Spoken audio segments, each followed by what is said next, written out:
Morning class. आज हम बात करेंगे कि किस प्रकार से आपके एनेलिडा में आने वाले ऑर्गेनिज्म रिप्रोडक्शन की प्रोसेस करते हैं।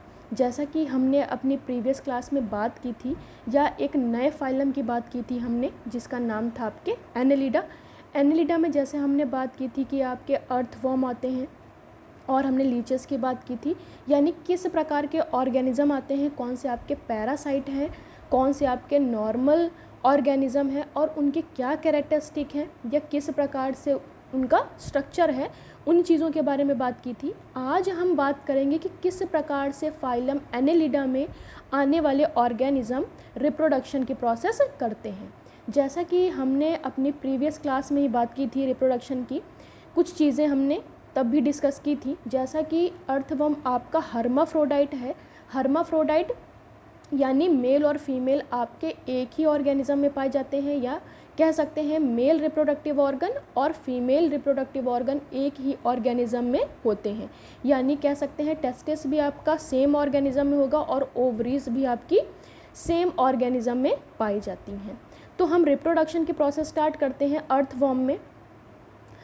तो कुछ इसके हम जनरल आपके उसके बारे में और जान लेते हैं। जैसा हर्माफ्रोडाइट्स हमने बात की थी, तो both male and female reproductive organs are उसमें पाए जाते हैं, कह सकते हैं। फिर कहते हैं प्रोटेंडरस होता है। प्रोटेंडरस का मतलब कह सकते हैं आपका कि जो आपके मेल रिप्रोडक्टिव सेल्स होती हैं वो पहले कह सकते हैं मैच्योर हो जाती हैं इन कंपैरिजन टू फीमेल आपके रिप्रोडक्टिव सेल्स। तो इस कंडीशन को आप कह सकते हैं प्रोटेंडरस, यानी अर्थवर्म क्या है, प्रोटेंडरस होते हैं। फिर कह सकते हैं कि ये आपके पार्थिनोजेनेसिस और सेल्फ फर्टिलाइजेशन नहीं करते हैं। जैसा कि हमने टीनिया सोलिया में पढ़ा था कि वे क्या करते हैं, क्रॉस फर्टिलाइजेशन या सेल्फ फर्टिलाइजेशन कर लेते हैं, लेकिन आपका अर्थवर्म क्या है, सेल्फ फर्टिलाइजेशन नहीं करता है। इसके लिए क्या होना चाहिए, यानी है तो हर्माफ्रोडाइट, लेकिन आपको यानी रिप्रोडक्शन के लिए जैसा हमने बात की थी कि इसमें केवल सेक्सुअल रिप्रोडक्शन होता है, एसेक्सुअल रिप्रोडक्शन इसमें नहीं पाया जाता। तो सेम स्पीसीज़ का ऑर्गेनिज्म होना चाहिए, यानी सेम स्पीसीज़ कह सकते हैं अर्थवर्म होना चाहिए। तो उसी के साथ ये क्या करते हैं, कॉपुलेशन या मेटिंग की प्रोसेस करते हैं। देन कह सकते हैं कि इनकी जो मतलब मैच्योर अगर हम बात करें अर्थवर्म, तो उसमें क्लाइटेलम पाया जाता है। क्लाइटेलम वो रीजन है जहाँ से आपके दूसरी कह सकते हैं सेम स्पीसीज़ का अर्थवर्म वहाँ से आकर अटैच होता है। देन एक आपके रिप्रोडक्टिव ट्यूब का निर्माण होता है, तो वो पार्ट आपका क्या है, क्लाइटेलम है, और ये आपके केवल अडल्ट अर्थवर्म में पाया जाता है। देन हम देखें कि आपके कह सकते हैं कि दो आपकी बेसिक प्रोसेस हैं जिसके थ्रू पूरा क्या है, रिप्रोडक्शन की प्रोसेस कंप्लीट होती है। तो पहली कह सकते हैं कॉपुलेशन, जहाँ पर आपके दो अर्थवर्म आकर आपस में मिलते हैं और दोनों ही क्या करते हैं, अपोजिट डायरेक्शन से मेट करते हैं क्लाइटेलम के पार्ट से, तो उस प्रोसेस को आप कॉपुलेशन कह सकते हैं। दूसरा बात अगर हम करें तो कोकून फॉर्मेशन है, जहाँ पर कह सकते हैं एग को डिपॉजिट किया जाता है, यानी एग का निर्माण होता है। कोकून से एक एग फॉर्म किया जाता है जिसमें कह सकते हैं स्पर्म भी होते हैं और कह सकते हैं एग भी होता है। तो वो दोनों आपस में मेट करते हैं और एक फर्टिलाइज्ड एग का निर्माण होता है, तो वो आपकी कोकून फॉर्मेशन है। तो इस तरह से कह सकते हैं कि आपके रिप्रोडक्टिव या कह सकते हैं सेक्सुअल रिप्रोडक्शन अर्थवर्म में होता है, जिसके द्वारा आपके या इन दोनों प्रोसेस, चाहे वो कॉपुलेशन की हो या हम बात कर रहे हैं कोकून फॉर्मेशन की, इसके द्वारा किस प्रकार से एक नए ऑफस्प्रिंग का निर्माण होता है।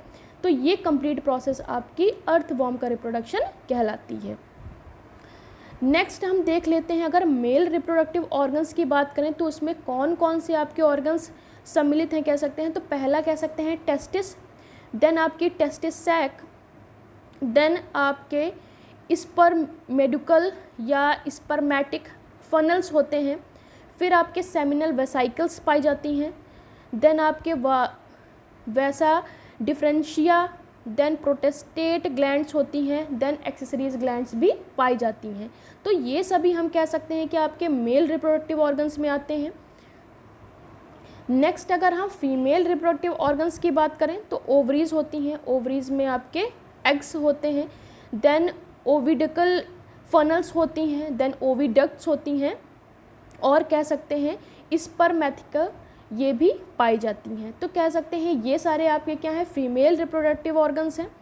देन अगर अब हम प्रोसेस की बात करें कि रिप्रोडक्टिव प्रोसेस स्टार्ट, जैसे हमने बात की थी कॉपुलेशन, देन आपका कोकून फॉर्मेशन। तो सबसे पहले कॉपुलेशन में होता क्या है, तो कॉपुलेशन की प्रोसेस कह सकते हैं बेसिकली या तो नाइट में होती है या कह सकते हैं अर्ली मॉर्निंग में, या बेसिक कह सकते हैं कि जब रेनी सीज़न होता है तो या तो मेटिंग आपकी रात में होती है या अर्ली मॉर्निंग होती है।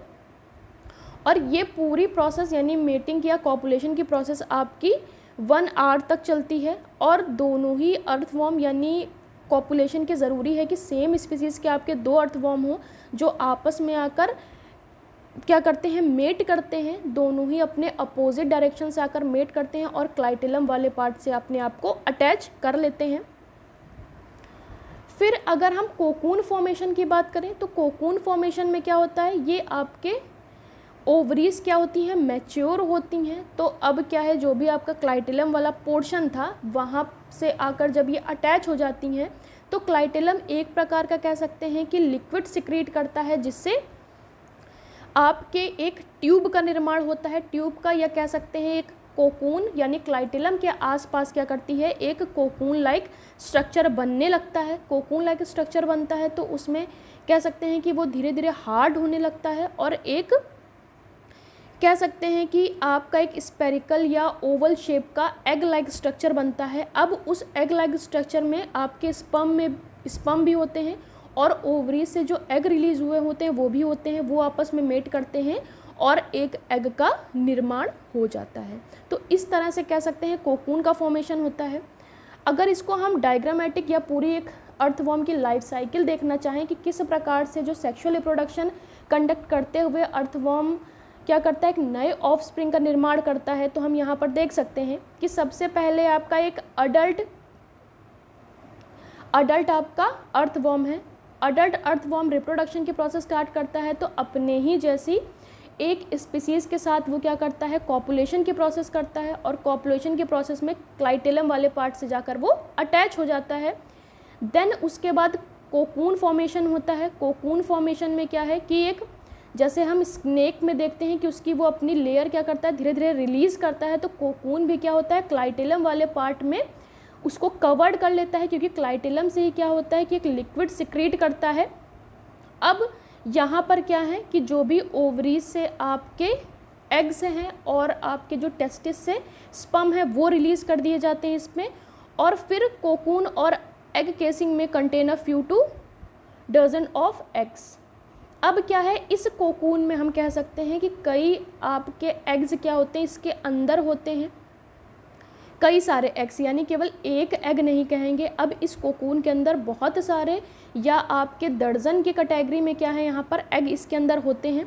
फिर अब क्या होता है, यही एग क्या करता है, हैच करता है, और हैच करने के बाद इससे जो भी इसके अंदर एग्स हैं वो रिलीज़ हो जाते हैं और हर एक अपने आप को एक नए अडल्ट अर्थवॉर्म की तरह डेवलप्ड कर लेता है। तो इस प्रकार से कह सकते हैं कि आपके नई या इस तरह से एक लाइफ साइकिल स्टार्ट होती रहती है। यहाँ पर जुवेनाइल आपका एक कह सकते हैं जुवेनाइल कंडीशन भी आती है, ग्रोज एंड डेवलप्स कलर, यानी अर्थवॉर्म जैसे हमने देखा है कि डार्क ब्राउनिश कलर का या दिखता है हमें, तो जुवेनाइल कंडीशन वो होती है यानी जब एग से हैच करता है आपका अर्थवॉर्म तो डायरेक्टली उस कलर में नहीं पहुंचता है। सबसे पहले जुवेनाइल कंडीशन आती है और उसके बाद में वो धीरे धीरे जो कलर एक एग्जैक्टली होता है अडल्ट अर्थवॉर्म का वो इनटेक करता है।